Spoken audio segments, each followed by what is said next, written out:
4 campeonatos mundiales, 68 peleas, 53 victorias y 26 por nocaut. Le llevó a su país un título mundial en momentos en los que acababa de salir de una segregación racial que para la década de los 90 era inimaginable que se estuviese viviendo. Logró ganarle a rivales de la talla de Michael Carvajal, quien es uno de los noqueadores y campeones de peso mosca más importantes de la historia. Este pequeño pero peligroso peleador hizo todo esto en 22 años de carrera como profesional, pero lo que hace aún más importante y relevante todo lo que alcanzó en el boxeo era que medía menos de 1.50 de estatura. Para ser más exactos, medía 1.47 de estatura y la mayoría de sus rivales medían mucho más que él. Era un pequeño con menos de 1,5 metros, pero no le tenía miedo a nadie, rompiendo paradigmas en el boxeo y demostrándole al mundo que la estatura en este deporte no es más que un dato descriptivo. Fue de tanta relevancia en su país que el día que se retiró del boxeo, Nelson Mandela y Will Smith lo visitaron para darle una despedida con altura. Años más tarde, este boxeador y Mandela se les acabaría la vida en la misma semana. Esta es la historia del boxeador campeón del mundo más pequeño de la historia. Él es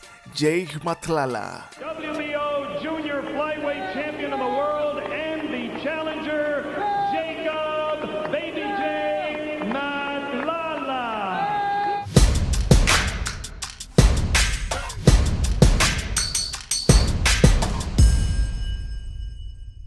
Jacob Matlala, más conocido en el mundo boxístico como Jake Matlala, llegó a este mundo el 1 de agosto de 1962. Empezó su carrera deportiva a los 10 años cuando su padre lo llevaba al gimnasio, ya que su progenitor era boxeador amateur. Matlala desde muy pequeño empezó a amar el boxeo y tomó mucha pasión por ese deporte. Entrenar y entrenar era lo que más quería hacer. Jake nació en Meadowlands, esto en Johannesburgo, Sudáfrica, en un momento en el que la segregación racial era asfixiante para una persona de color. Existían leyes para blancos y para negros, sitios exclusivos para negros y sitios exclusivos para blancos. Matlala empezó a practicar ese deporte en serio cuando aún se vivía este ambiente, que es más conocido en todo el mundo como la apartheid. Sin embargo, a Jake nada lo paraba. Matlala empezó a buscar oportunidades en el boxeo, pero no creían mucho en él, pues su estatura era muy pequeña. El sudafricano empezó a crecer pero muy lentamente, pero Matlala frenó en 1.47 de estatura. Con esta estatura y todo lo que representa ser un peleador que tiene que estar al lado de su rival, empezó su carrera Matlala. Dar golpes a distancia y estar lejos de su contrincante era totalmente difícil. Su envergadura podía alcanzar unos 50 de estatura, pero no era suficiente para alejarse de su rival. Tenía que estar siempre pegado a él y las estrategias tenían que rondar en torno a esta posición primaria. And Matlala never lets you off the hook. Always at it. Good shots, down goes Weir. Well, that's the first... A principios de los años 80, Matlala empezaría su carrera como profesional, debutando en febrero del 80, ganando esa primera pelea. No pasó mucho tiempo para que se convirtiera campeón de Sudáfrica, y así empezó a escalar. Para 1988 gana el título ligero de Sudáfrica, y así seguía escalando su carrera deportiva hasta que hizo su primera pelea fuera de las fronteras sudafricanas, esta vez en Inglaterra, por el título mosca de la Federación Internacional de Boxeo. Su rival era David McCullough, pero ese día el sudafricano perdió la pelea, pero ya había probado tierras extranjeras, lugar de donde no lo podrían sacar nuevamente. Tuvo la nueva oportunidad en 1993, 13 años de carrera, el pequeño pero peligroso peleador hizo la pelea por el título de la OMB, categoría peso mosca. Esta pelea nuevamente de Inglaterra contra Pat Clinton. Ese día contra Clinton terminó ganando la pelea por nocaut y el sudafricano se convertía en el campeón mundial más pequeño de la historia, 1.47 de estatura, un cinturón encima y representando a un país que hacía solamente 2 años salía de unas leyes injustas que consideraban a vivir apartados los negros de los blancos. El pequeño sudafricano llevaba a su país algo que le demostraba a los blancos que los negros también podían representar muy bien a África, un cinturón mundial que resaltó por la estatura de quien lo llevaba y por el título mundial tan importante que conseguía en un momento importante de la historia para Sudáfrica. 帕特转了出来，但是紧接着马上又被马特拉拉围堵在另外的拳台一角。再有一次，比赛将结束。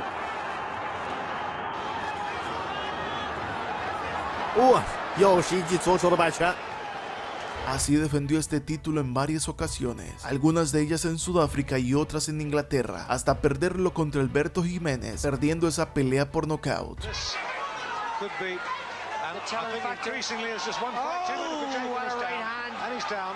El pequeño sudafricano tenía mucho para dar y volvió y se levantó en búsqueda de un cinturón mundial, así que nuevamente peleó en Inglaterra contra Paul Ware, pelea que ganó por puntos y en la revancha noqueaba nuevamente a Ware, convirtiéndose en el campeón mundial por segunda ocasión de la OMB, esta vez en la categoría mosca ligero.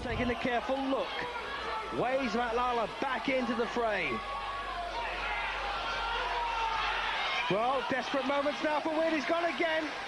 So that's the second knockdown. Matt Lala se convertía en el campeón más pequeño de la historia en esta categoría. Así que Matt Lala es, como se dice en México, pequeño pero picoso. Por su estatura fue mundialmente conocido como Baby Jake Matt Lala.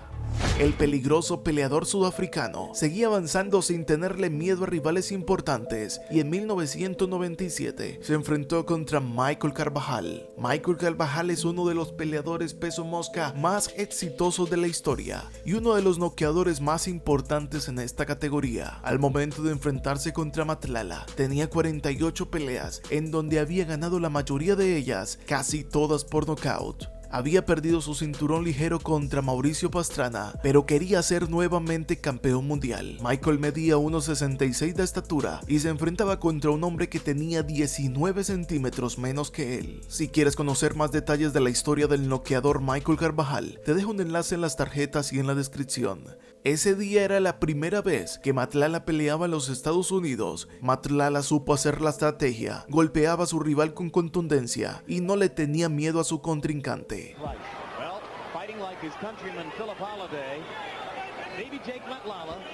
Michael Carvajal empezó a sentir los golpes y se le empezaron a abrir heridas en su rostro. Matt Lala había hecho mucho daño y terminó ganando la pelea en el round número 9. Let him stay round after round. When you're fighting a guy who is not going to invest. No stop it, man. El hombre de 19 centímetros menos que su rival terminaba eliminando al más grande de la pelea. La derrota para Carvajal fue tan fuerte que hizo que se fuera del boxeo cerca de 2 años. Jake Matt Lala nuevamente defendía su título y se llevaba una de las victorias más importantes y relevantes de su carrera como deportista. Siguió defendiendo su título contra peleadores de la talla de Luis Doria, José Víctor Burgos y Rafael Orozco en 1998. Matt Lala vino a perder el título en el año 2000, después de estar lejos del ring en 1999. Para este entonces Matt Lala ya tenía 20 años de carrera como profesional y ya era necesario de que se fuera retirando del pugilismo, hasta que le llegó el momento en el año 2002 contra Juan Herrera. La pelea fue en Sudáfrica y fue un momento histórico para el peleador sudafricano, pues para ese encuentro, quienes fueron a despedirle y a apoyarlo en la última pelea como profesional fue nada más y nada menos que Nelson Mandela y Will Smith.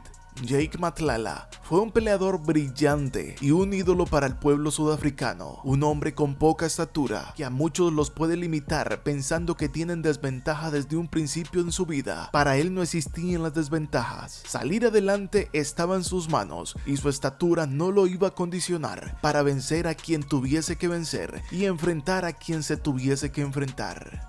Jake Matt Lala se retiraba del pugilismo con 4 títulos mundiales, con 68 peleas y 53 victorias, de ellas 26 por nocaut. Matt Lala siguió trabajando por el boxeo, siguió guardando su imagen pues era muy importante en Sudáfrica, hasta que en el 2013 pasaría lo que no se pensaba que podía suceder.